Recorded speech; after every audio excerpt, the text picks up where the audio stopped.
Bir ateş düştü, yanar ha yanar yanar. Ümit gönlümün ekmeği, umar ha umar umar. Elleri ak, yumuk yumuk, o şeli tırnakları nerelere gizlesin şu avucun sırları. Otomobili tamire geldi dün bizim tamirhaneye. Görür görmez vurularak başladım ben sevmeye. Ayağında uzun etek, dalga dalga saçları. Ustam seslendi uzaktan, oğlum al takımları. Ustam seslendi uzaktan, oğlum al takımları. Bir romanda okumuştum buna benzer bir şey. Parlak kağıt kaplı pahalı bir kitaptı.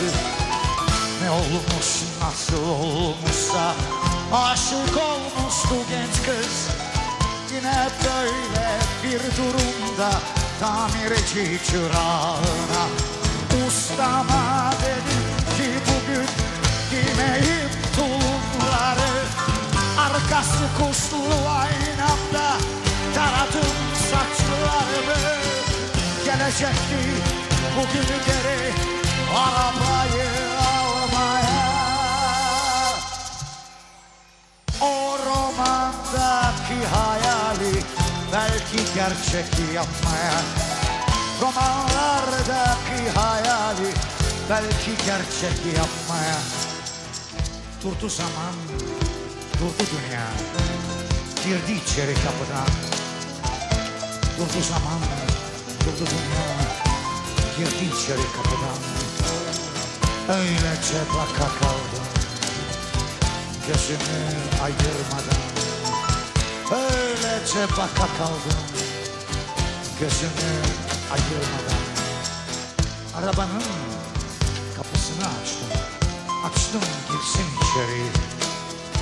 Arabanın kapısını açtım gitsin içeri. Kalktı hilal kaşları, sordu kim bu serseri. Kalktı hilal kaşları, sordu kim bu serseri. Çekti gitti arabayla, coşuna boğuldum. Gözümde tomurcuk yaşlar ar ar doğruldu. Ustam geldi sırtıma vurdu, unut dedi romanları.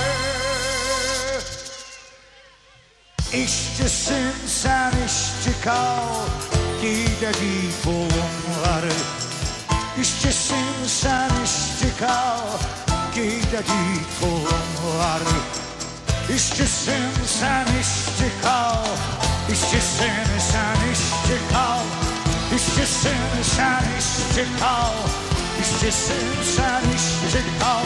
İşçisin sen işçi